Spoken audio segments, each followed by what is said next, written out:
Okay, magandang araw po. Muli, salamat po. I'm praying sa Panginoon na patuloy po niya tayong palaguin at bigyan ng pananampalataya na mula sa salita ng Diyos. Compassion. In Matthew chapter 9, verse 36. Ano po? Matthew 9:36. Ang ganda po ng talatang ito, no? No, na kinuwento po diyan sa talata pong 'yan ng Panginoon ay maghapon ng gumawa para sa Panginoong Diyos. Ano po? And siya po ay magpapahinga na, ay sinundan pa rin siya ng naparaming tao. No? Papunta na siya sa ilang, ibig sabihin malayo sa kabayanan o mga kabahayan.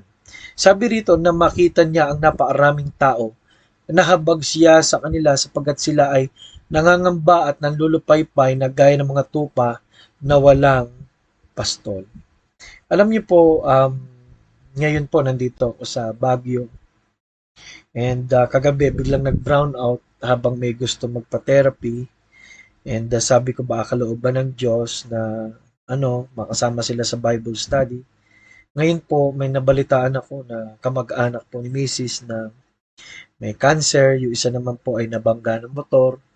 Taon-taon po may namamatay pati po dito, no? So kung ang Panginoon po ay ilalagay natin sa sitwasyong ito, ang sabi, He was moved with compassion. Bakit po? Ganun siya nung siya'y nagpagaling. Ganun siya nung nakita niya ang kalagayan ng tao, lalo na po sa espiritual na kalagayan. Ano po? Kaya alam niyo po, ang dami pa pong mga lugar na may reliyon, ngunit wala po talaga ang pagkalinga pa ng Panginoon dahil may problema pa sa relasyon. Ano po? Kaya napaalaga po na tayo po ay na kay Kristo na. Ano po? Napakahalaga po niyan. Now, number 1 is compassion undefiled. Sa Mark 1:41, and Jesus moved, no? Ang nagtutulak po sa Panginoon na hindi po pride o hindi po para sumikat o para magkapera, bibihira na po ito, no? And Jesus moved with compassion, touched him and said, "Be thou clean." Ano po? Kaya ang tanong po, ano pang nagtutulak sa Kristiyano ngayon?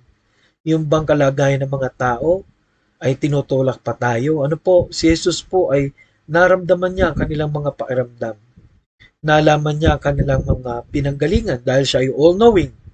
Ano po, kaya ito po ang purest motive, undefiled. Ano po, ngayon po, hindi natin alam kung anong motibo po ng mga lumalapit sa atin, pero nawa po bilang Kristiyano, nawa talagang makita natin na, Lord, your heart is my heart. Your mind is my mind bilang anak po ninyo at bilang tagasunod mo. Compassion, understanding. Ano po? He was moved with compassion on them because they fainted. Now, the word fainted ay nangihina. Ano po? Maaring sa physical, maaring sa emosyonal. Ano po? Naintindihan ng Panginoon ang kanilang kalungkutan. Ano? Pag malungkot ka, damay lahat yan eh, no? At ang turo po ng Panginoon dito, yung to empathize, no? Matuto kang makibagay. No po? Makisama. No, hindi lang makisama, makibagay, makiramdam. Number 3, compassion undaunted. 1 Peter 3:8, having compassion one of another, love as brethren, be pitiful, be courteous. Ibig sabihin hindi maitatago po, no? Katulad ng Good Samaritan. Ano po? Alam niyo po, yung Good Samaritan may dahilan siya dahil hindi naman siya Hudyo, no? Hindi rin naman siya tiga-templo, pero wala pong dahilan na tumulong ang isang anak ng Diyos.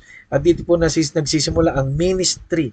Ang ministry po ay hindi po inassign ka ng pastor at nasa church, but ministry starts with compassion. Compassion is undefeated. Deuteronomy 30 verse number 3. The Lord thy God will turn thy captivity and have compassion upon thee. Undefeated compassion ang binigay ng Diyos sa krus sa mga Israelita at sabi nga ni Haring David, His mercy endureth forever. Kaya salamat sa Diyos. Ako ngayon ay bunga ng pag-ibig at habag ng Diyos. At ang lahat ng ating ginagawa ay kung hindi lang siya'y nagmalasakit. Maraming salamat po. Pwede natin pagpasalamatan ng Diyos. Salamat po sa lahat ng iyong kabutihan. Salamat sa iyong